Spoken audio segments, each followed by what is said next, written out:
Eh bien bonjour à tous, vous avez été très nombreux à nous demander ce qu'était une DLUO et que pouvait-on faire quand on avait des produits qui arrivaient avec une DLUO à expiration.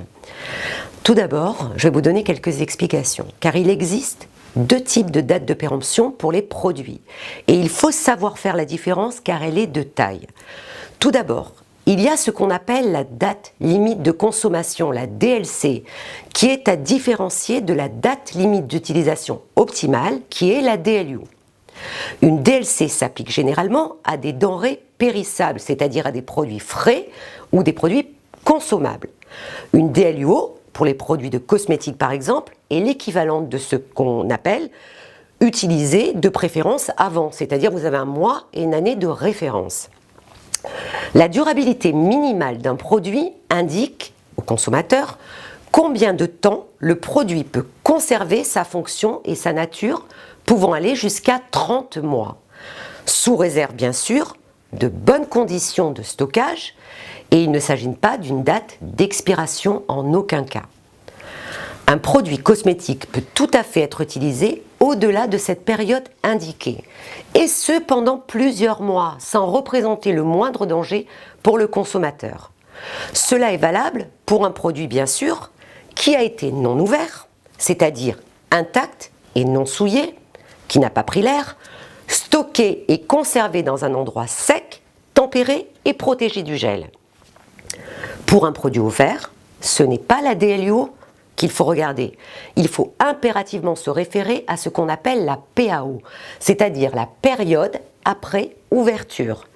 Ça, c'est important car la PAO, qui sera indiquée sous la forme d'un symbole représentant une petite boîte ouverte avec son couvercle, associée à une durée en mois, par exemple 6 mois ou 12 mois, doit être un exemple à prendre. C'est-à-dire que c'est à partir de cette date de PAO que vous allez utiliser votre produit. Si votre PAO est de 6 mois et que vous avez ouvert un produit 8 mois auparavant, stop, vous ne l'utilisez plus. Par contre, une DLUO, aucun problème.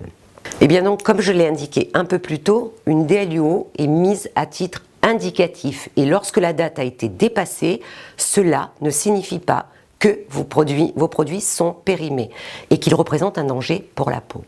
Vous devez savoir que lorsque nos laboratoires émettent une prolongation de DLUO, ce n'est pas fait à la légère.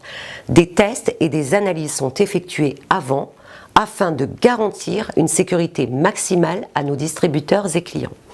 Et enfin, n'oubliez pas que la tendance est à l'environnement, que nous devons tous nous mobiliser, contribuer à ne pas faire de gaspillage.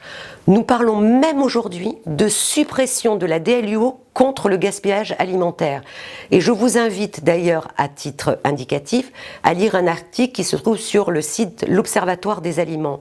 Vous verrez, c'est édifiant et cette DLUO va être supprimée parce qu'il y a beaucoup de gaspillage car les gens ne font pas la différence, nous ne faisons pas la différence entre une DLC, une date limite de consommation, et une DLUO qui donne simplement une information indicative.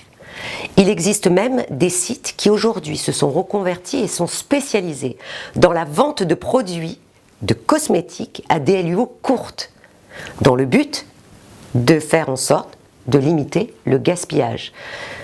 Si vous voulez, je vous communiquerai le nom de ce site et vous verrez. Beaucoup de gens achètent des produits avec une DLUO courte, voire même parfois dépassée. Donc vous le voyez, la DLUO d'une crème est dépassée et nous n'avons pas besoin de la jeter. Au contraire, protégeons notre planète, faisons en sorte d'aller moins vers le gaspillage et si cela ne représente pas de danger, utilisons les crèmes. Je le fais moi-même, je n'ai jamais jeté une crème non utilisée, non ouverte, même si la DLUO est dépassée. Merci à tous, j'espère avoir été un petit peu plus informative, en tout cas en fonction de vos demandes sur cette fameuse DLUO. Merci.